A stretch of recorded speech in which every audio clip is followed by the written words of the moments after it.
Welcome to Thriver TV, the place to break free from narcissistic abuse with quantum tools and understandings. I'm talking about this topic today because I want to share with you from my heart one of my lowest ever times during narcissistic abuse. And please know today's Thriver TV episode may not be easy for you to watch, because I'm going to share with you from the very depths of my emotions what this time felt like for me. So for those of you who are doing really well with your Thriver healing, you probably will recognize this as a thing of the past regarding how you once felt too. For those of you who are still raw and very much in the pain, this will validate your painful feelings because I know how you feel. I've been there. However, if you feel too raw to listen to this painful version of trying to hold and then ultimately breaking no contact, you may want to watch this when you feel well enough to. And please know, wherever you are on the journey, this does have an incredibly happy and powerful ending.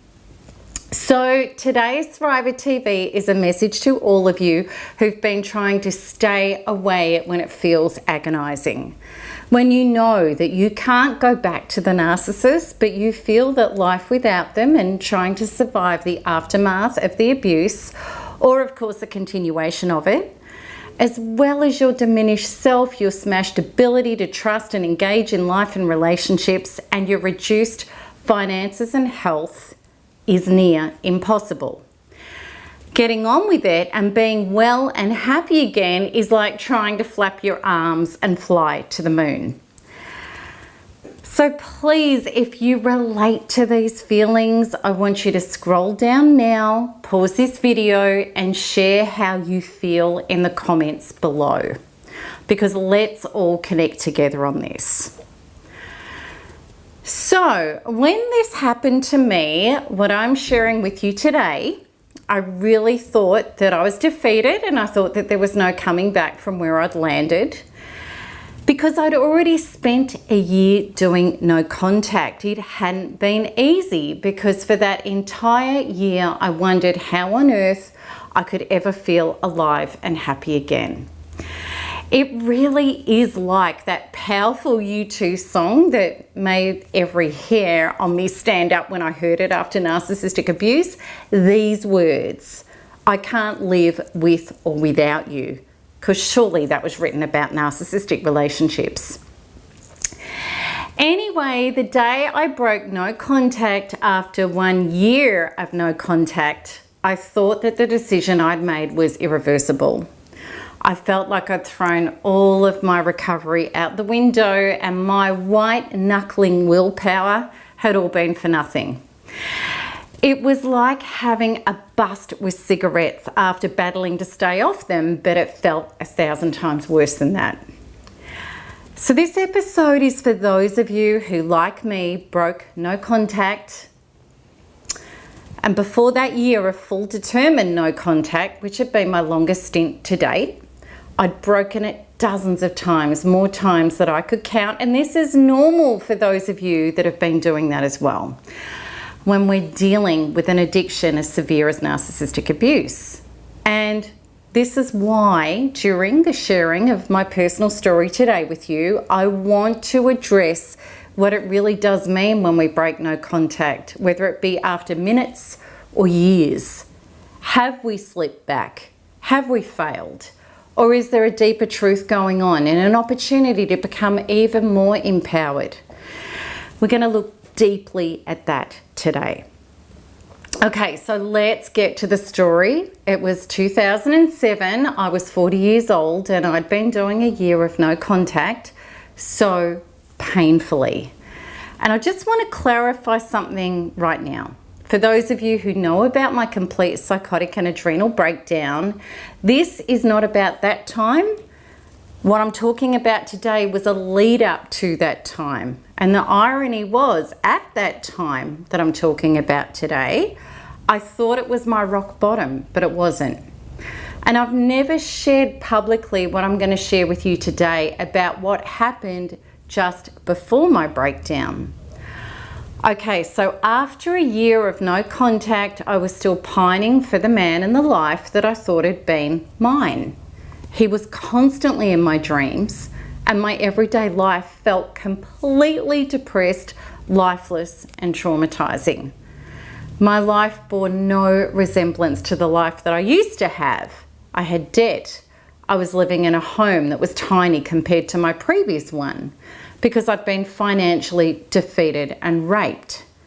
I had terrible social anxieties, and after briefly trying to date, I'd recoiled like a terrified animal after meeting a man for coffee who bragged to me about his sexual conquests and the mean ways that he treated women.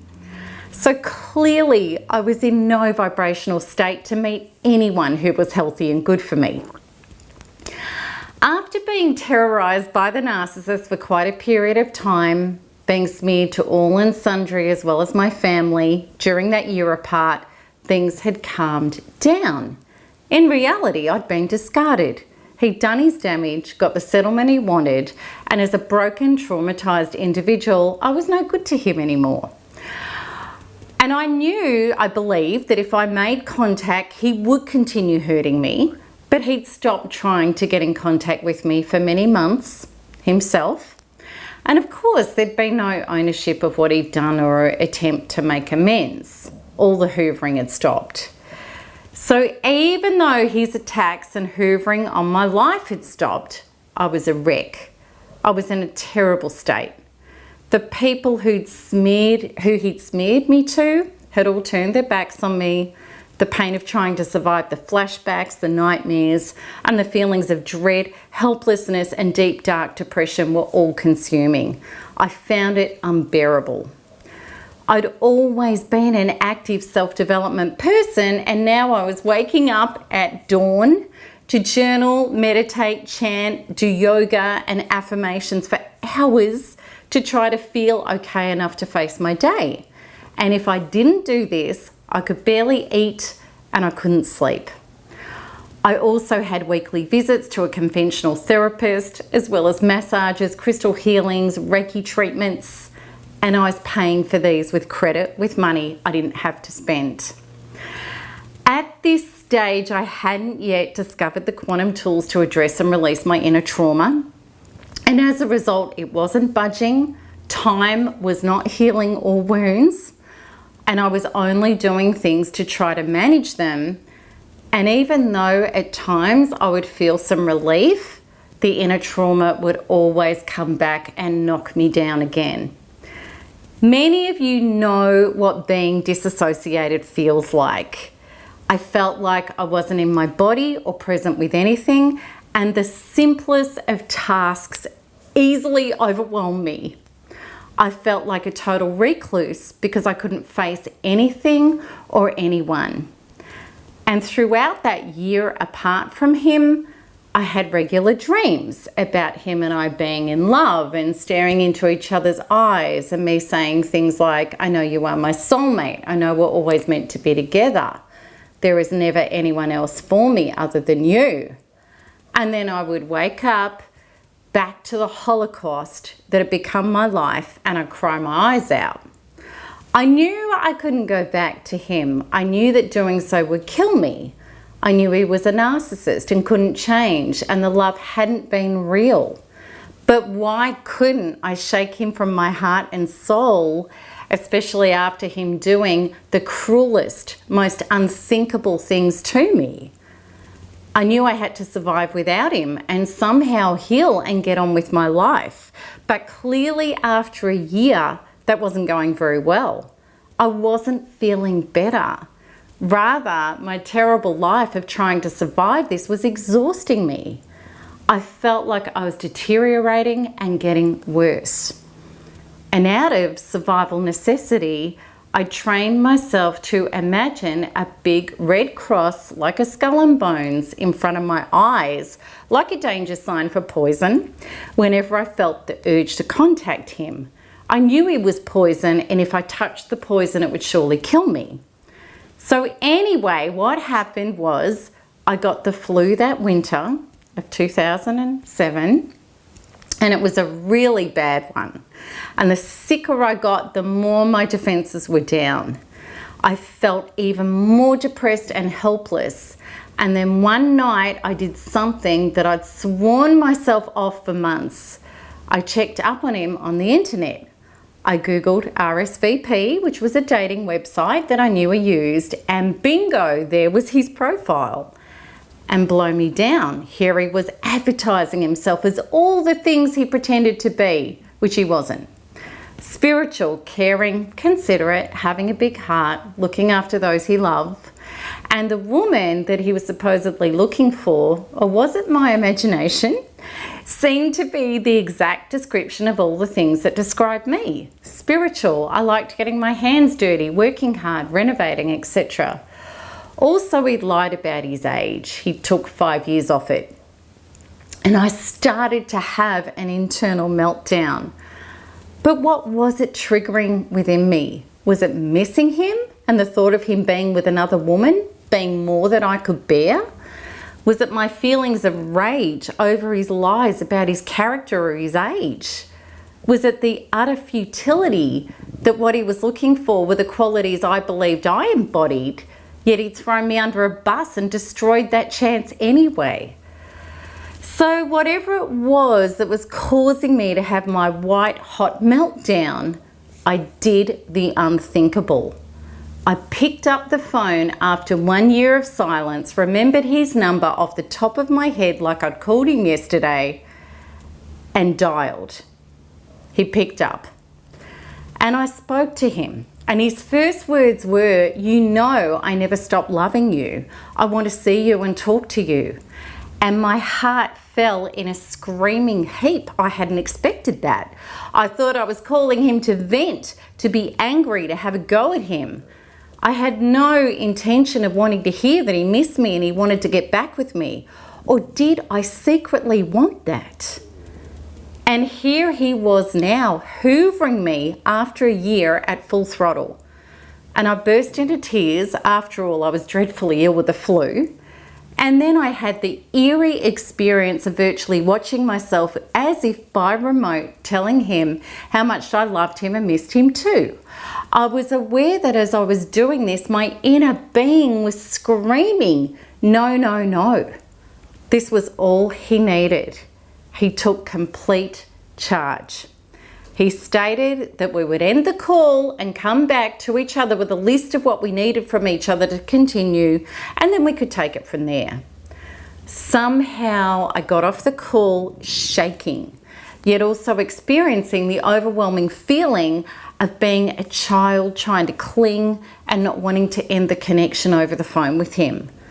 I started to feel terrorized that I may never hear from him again.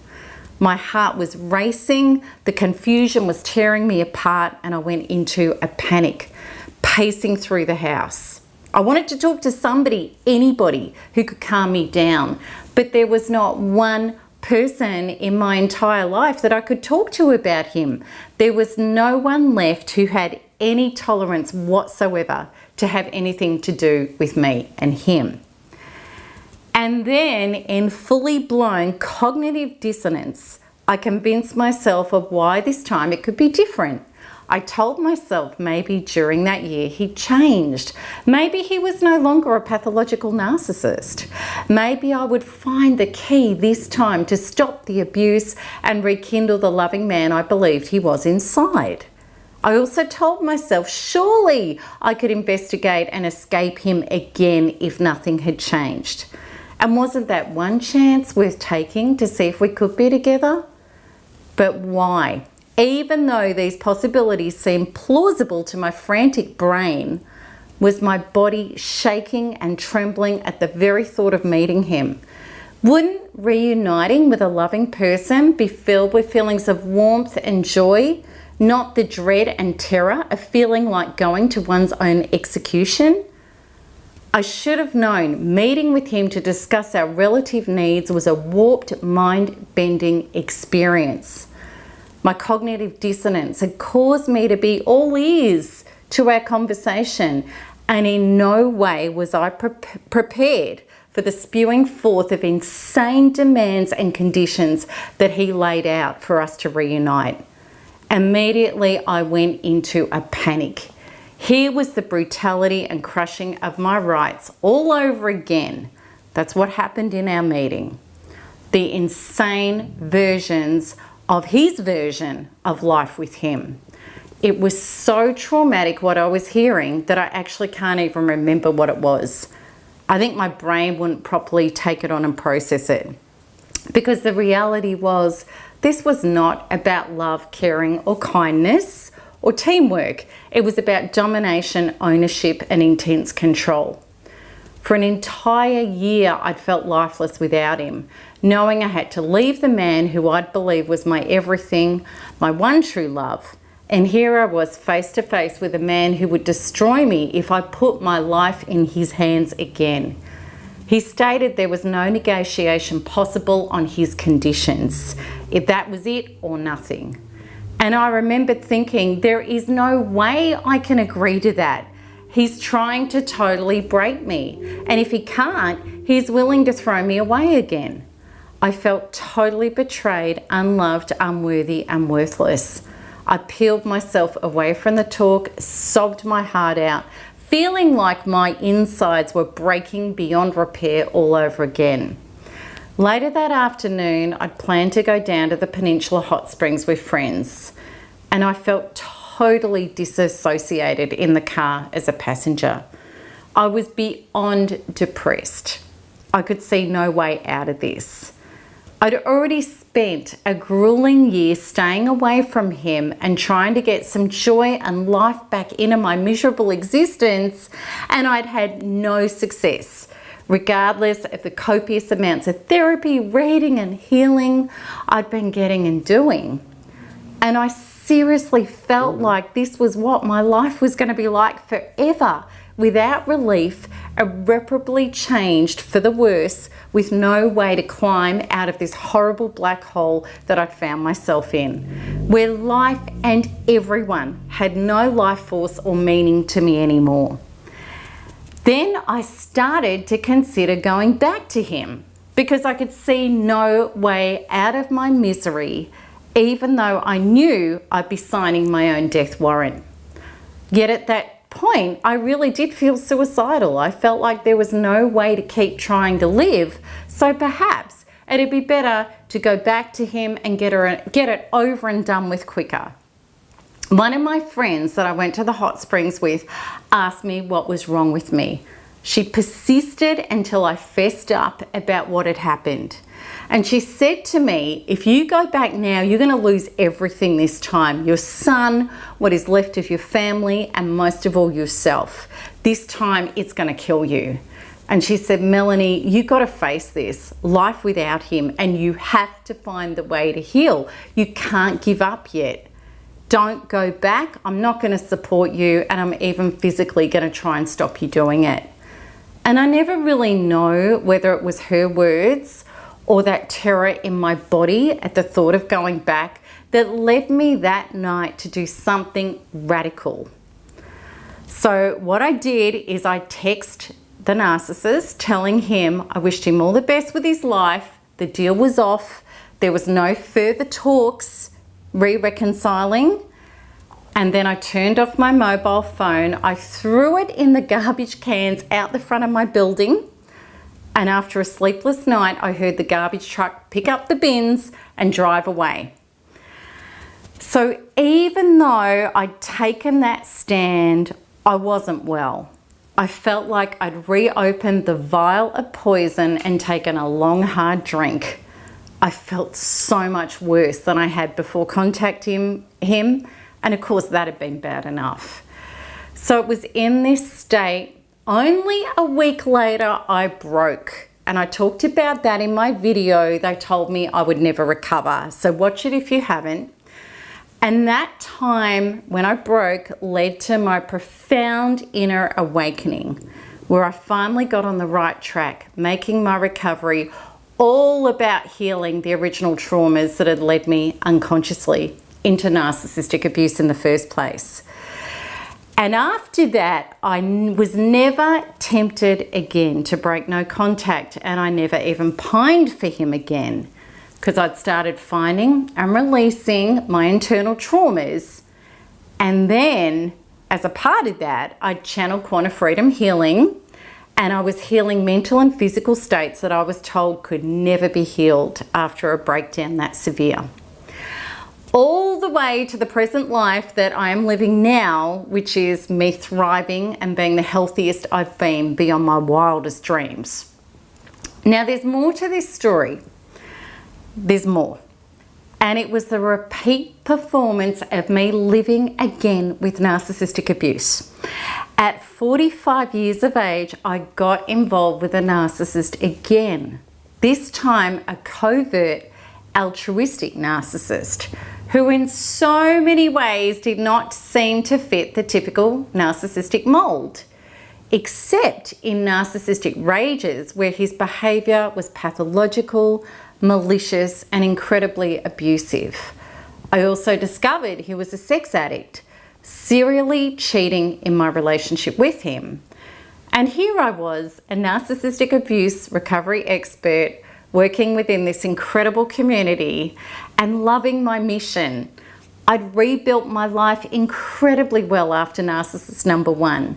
And yet here I was again, being abused, doubting myself, and clinging to and terrified of leaving this man.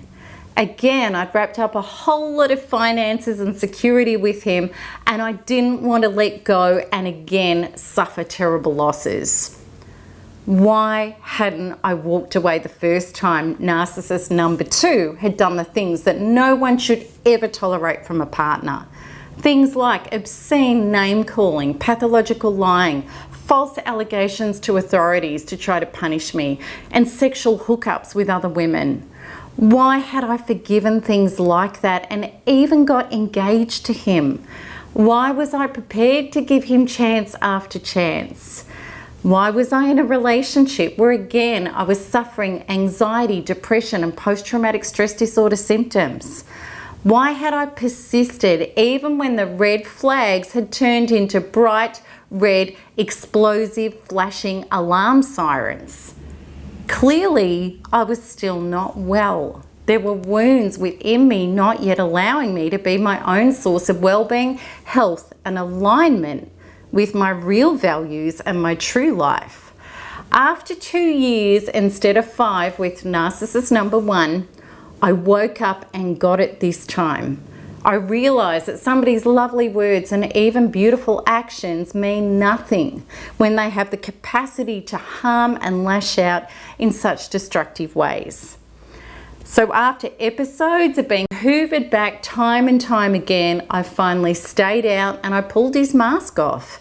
I told him I knew he was a narcissist and this was the last time we would ever make contact. I meant it. And again, but so much quicker this time, I got down to the quantum business that was going to save my life, emotionally, mentally, and literally.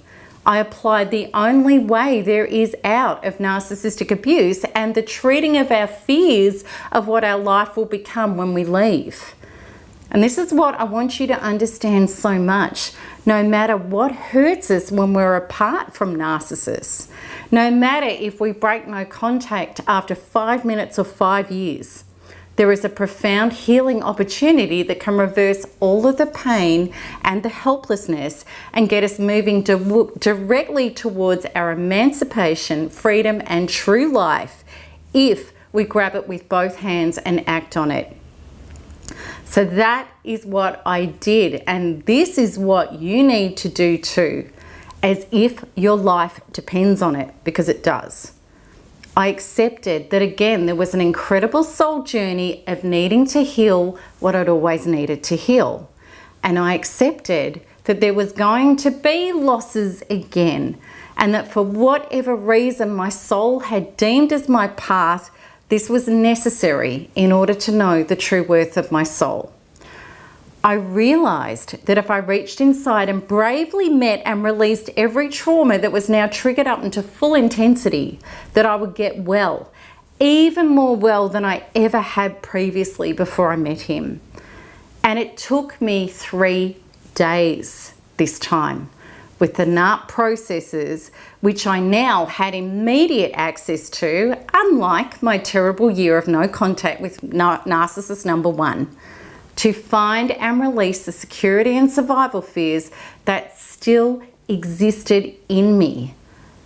Even after my healing of narcissist number 1, I'd missed this. The terrors of abandonment, of I can't survive without a man, that have made me cling and not let go. And when I cleaned them up, I had no attraction to him, no missing, and none of the white knuckling that I'd done that entire year with narcissist number 1. The truth is this: when we're attached to people who are toxic and destroying us, and we feel like we can't let go, there is something about these people that we cling to. It's the terror that we believe deep inside us that we can't make it on our own, and this person is supplying us with something that we can't provide for ourselves.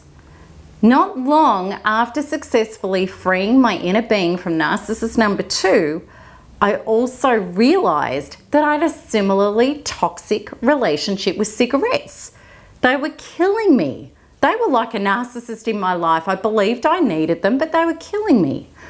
And I would panic and be in deep depression without them, and then pick them up again, lose fitness, feel sick, and have trouble breathing. When I realized that cigarettes were not the problem and they were simply a way of self-medicating something deeper, then I stopped cigarettes and I let come up within me all the anxiety that I'd been stuffing down and self-avoiding by smoking. And then I tracked back through my body with NARP what it was all really about. It was about feelings of being alone, unloved, disconnected, and the feelings of needing something in my mouth, like a dummy, a pacifier, to feel like I had a connection with something. And once I released and healed these traumas and became a source of love and warmth and solidness to myself inside, I was able to give up a 2-packet-a-day addiction that had escalated and got worse since I'd been 17. That nothing else I'd ever tried had ever given me relief from. And I had 0 cravings and side effects. I promise you, those of you who feel like I did, there is a reason why with narcissists you feel so helpless, so traumatized and broken. And if we look at them, the narcissist is the problem, just as we look at cigarettes and just as I looked at narcissist number 1 constantly during that terrible time, we don't get well or free. We have to go deeper. And if I hadn't, I wouldn't be here today telling you the truth. So I hope that my story has helped you today and given you more than hope. And I hope that if you enjoyed this video and if it really resonates with you and makes sense, and I'd love you to write about that in your comments. And if you'd like to learn more about how to heal from the terrible heartbreak and the struggle with no contact and the inability to move on with your life, you can sign up to my free 16-day recovery course, which includes an invitation to a healing workshop with me, a set of ebooks, and lots more. So to access these, just click the link at the top right of this video. And if you want to see more videos, make sure you like and subscribe so you get notified as soon as each new video is released. So until next time, keep smiling, keep healing, and keep thriving, because there's nothing else to do. Lots of love. Bye-bye.